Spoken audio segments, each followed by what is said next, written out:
Hello and welcome everyone again to another video, and in today's video I played some Open Great League battles using a new team, using a Pokemon I usually don't use, okay? And I had a solid run, not gonna lie. The team is basically Altaria Sableye core, one of them very old cores, like a core that was good back in season 1, 2, 3, 4 until I think up to season 6 until Lickitung became a thing. And then that was like when people stopped using this code. What's the good thing about this code is the nerf to Trevenant made people use more fighters, which mean Sableye and Altaria can beat most of the stuff. The code is pretty weak to Whimsicott, so I was trying to find a third that do fine against Whimsy. So Cradily here is just because it's got a new buff, Rock Slide, and here you can see that the opponent is behind on shield, so that was my only goal, is to make them use a shield, and then I can rely on Cradily to beat the Frostlass. Opponent swapped to Swampert later, but Cradily was just too safe. Here we had a horrible lead into a horrible swap. Does that mean we lose this game? Let's see. Okay, let's see, guys. We lost the lead, we lost the swap. I know some people would top left here, but is it the end? No. We have to play. What if my third could beat their third, right? Now what we're gonna do, I'm just gonna farm them all the way down. 1, 2, 3, 4, 5, and they die with the move, and that's great for me now. At least now I have a play instead of not having a play at all. And they throw a Rock Slide here, so I decided to not shield. What's their third? Their third is Medicham, so I lost this game. Hard counter in the lead, hard counter in the swap, and hard counter in the back. That's tough, okay? If they had something neutral in the back, I could have won the game because of the energy on my Altarian. Here they had Mantine. Mantine is pretty underrated of a Pokemon. Like it has the same stats as Noctowl. Yes, it's horrible against Lantern. Here, like, look at this. Okay, look at this. I had a frame drop, and because of the frame drop, the game paused for half a second. Which means I was throwing on good timing, so instead of throwing on good timing, it ended up being throwing on alignment, which means they get a free fast move, which is horrible. This is a Bubble Beam now, because I could have gotten to the Sky Attack, but because of that, I wasn't able to. So this is one of the skills we always try to say. You need to adapt to lags. If you want to play this game in a healthy way, you have to adapt to lags, okay? Why you should do that? Because the game is never gonna work perfectly. We all know that Niantic is not gonna fix the game, okay? So if you're gonna keep molding and molding and molding, that's unhealthy, right? So you need to find a way where you can adapt to what's happening in the game. So I farmed down all the way. I farmed lots of energy on my Lantern, and I decided to swap out because I was debuffed. So now my Lantern is loaded with energy. So since my Sableye was up energy, I know I can win this matchup. And by the way, Sableye beat Galvantula in the 2 if your Sableye is XL. But since they will shield, I will shield back, and they have Swampert, and look at that. Because I'm loaded on energy, this water Pokemon is about to beat the ground Pokemon. And 2 surfs should be enough to KO the Swampert, and that should be a game. See, guys? We did not mold and top left because of the lag. No, we were still able to adapt. Sableye, this is a very neutral matchup, by the way. So I realized later that this team does not have an answer to Dewgong, because I have Water Gun. Water Gun Lantern does not beat Dewgong, by the way, because Dewgong now has a Drill Run. So since we don't have an answer to Dewgong, we need to find a way to win this matchup. They shielded the foots. That's expected from Dewgong users. They just always try to use their shields and flip the swap. Playing for alignment is so boring and so old of a stat, where I need to get to this match. There's no way I would. Now what am I supposed to do? Well, I cannot shield because I need to call a bait. That wasn't a bait. Now I need to farm all the way down. Now I cannot take this. But I had to call a bait. Look at that. Amazing call by me, not gonna lie.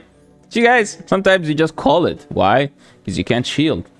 Now they bring the Sableye. I need to swap out because I'm debuffed. And they have Deoxys Defense. I am up a shield. And I should win this matchup. Altaria versus Deoxys Defense. Deoxys Defense can win if Deoxys Defense has Rock Slide. But since I am up a shield, they don't have Rock Slide. I should win this matchup pretty cleanly. I am loaded on energy on my Lantern.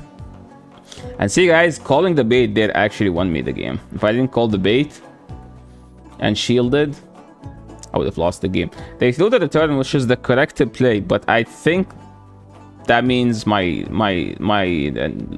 Lantern is gonna sweep at this point, because Lantern just beat Deoxys Defense, right? And here I'm gonna knock out the Sableye. They will bring DD. Okay, sorry, DD is dead already. And that was a nice 4-1. That was a nice 4-1. So far, I think Altaria is just pretty much hard carrying the team. Okay, this matchup is pretty neutral because Medicham outpaced to the move. Both do lots of super effective, and I'm trying to catch. So we caught on 7. 1, 2, 3, 4, 5, 6, 7. Oh, okay. So they are at 14 minus 6. That's 8. So this should be a psychic, but I was trying to be fancy and call the bait. I think this might cost me the game, but pretty much when I saw the Lantern, I'm like, okay, I'm happy that I did not shield. Because look at this. Because I didn't shield, they were forced to throw here. Because if they don't, I can get to another Thunderbolt. So now what am I going to do? I'm just going to take this. To be honest, I should have shielded, because if I no shield the Thunderbolt, I'm going to end up shielding a Surf after. Yeah, so this is a Surf, but I have to shield. I mean, I don't have to shield. I can shield, to be more accurate, okay? So what are they gonna do now? They brought Medi. I tried to do one Dragon Breath and see in case they tried to be fancy and catch, and they bring A Slash. A Slash, if it's Shadow, it's tough for the Sableye to beat, but let's see. I need to land one of these. We landed one of these, and now we just shield and farm down, or no shield, and flex on them that we don't use our shields. Just because we don't have to, right? It's because I have shield doesn't mean I'm going to use them.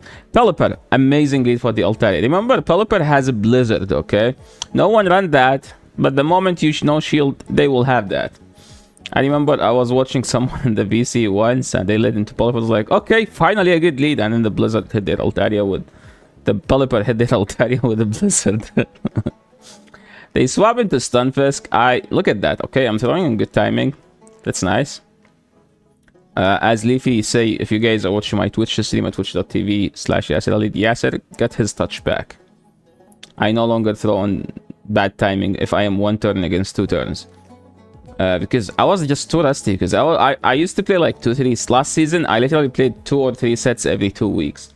So now look at this. I am literally ABA weak to Charm, so I need to land 2 moves here. I need to get the bait, not the bait, the shield as well. So if they shield, I'm just gonna go out to Altaria and just raise to the Sky Attack. We got the Sky Attack. That's nice now. Altaria doesn't care about the Charmers, right, guys? Look at that. Amazing Pokemon. I hate Altaria, by the way. Like, the Pokemons I hate the most was, I think, Basti. No, number 1, Dugong. Number 2, Basti. Number 3, Altaria. But I wouldn't mind using Altaria. So here we went for the catch. And we get the catch. Look at that. So now, last time I did not shield the Psychic. This time I decided to opt to shield the Psychic. Why am I going for the Thunderbolt? In case they no shield. But they will shield since they are staying in Yasser. See, guys? You just apply logic. So that was a mistake. But is it going to be the end of the world? No. So they swap in a Noctowl, so they will 100% shield, so I am baiting. And then I'm going to swap to Altaria. I think this is a case where you need to throw a Moon Blast and fish for the debuff. So we tried to time our move, and we did it. And we didn't get the debuff. So now, whether I get it or no, I need to farm all the way down. We get the farm down. 1 HP the Dream. We still throw the move, and we have lots of energy on the Lantern. So they are at 5 or 6. So they needed 1 mod shot for the EQ, but I was this close to the move. They have a Medi, Sableye would love to see a Medi, and we win the game. Yeah, this team is very solid, by the way. Like it's very solid until you face an Ice Lead. Okay. Sableye into Scrafty. I always go straight to the turn. Why? Because you can make a return and a foul play. And someone in the VC said, Yasser, can you bait for once? I baited for once. They no shielded. Now look at this. I live a power-up punch at this health. So I no shield and then throw the return. I didn't win swap, but at least I grabbed the shield. Okay? So if you can't win a swap, if you can't have swap advantage or like alignment advantage, try to get a shield advantage, okay? So in that scenario, I couldn't win swap, but I was able to get a shield advantage. Now it's 2 shields against 1. They will drill run here, and they will usually swap out. And they have a spark lantern. This is tough. I don't think I can win this. First Thunderbolt landed. I need to shield here. No, I need to shield the drill run. I need to call a bait, basically. We did not call a bait. This is going to be a surf, so I'm not going to shield the bait. No, that wasn't the surf. Yes, a nice one, by the way. We were able to farm them down, but they have so much health on the A/. What was my mistake in this game? I think I played as good as I could. But baiting the Scrafty actually cost me the game. If I went to straight return, I would have been able to knock it out and then have my lantern against the Sandslash. But to be fair, even if I bait, they will just double shield. Amazingly, they have Talonflame. They swap into Whimsy. I'm like, wait, what? This team is triple weak to Whimsy. I don't have an answer to Whimsicott. Like, it's like, dude, what am I supposed to do? But you're supposed to go Sableye, by the way, because Sableye is not bad. I decided to top left, okay? We don't have a Whimsy answer. And we go 3-2. I think I played like 4 sets with this team. I had 4-1, 4-1, 4-1, 3-2. And yeah, you guys saw the team. I try to have as many losses as I can, so I can show you what's the weaknesses of this team. And I also try to cover some bad leads and some bad swaps. But yeah, this is the end of the video. Thank you so much for watching. If you like the video, make sure you leave a like, make sure to the channel, make sure to subscribe, and see you in the next one. Peace.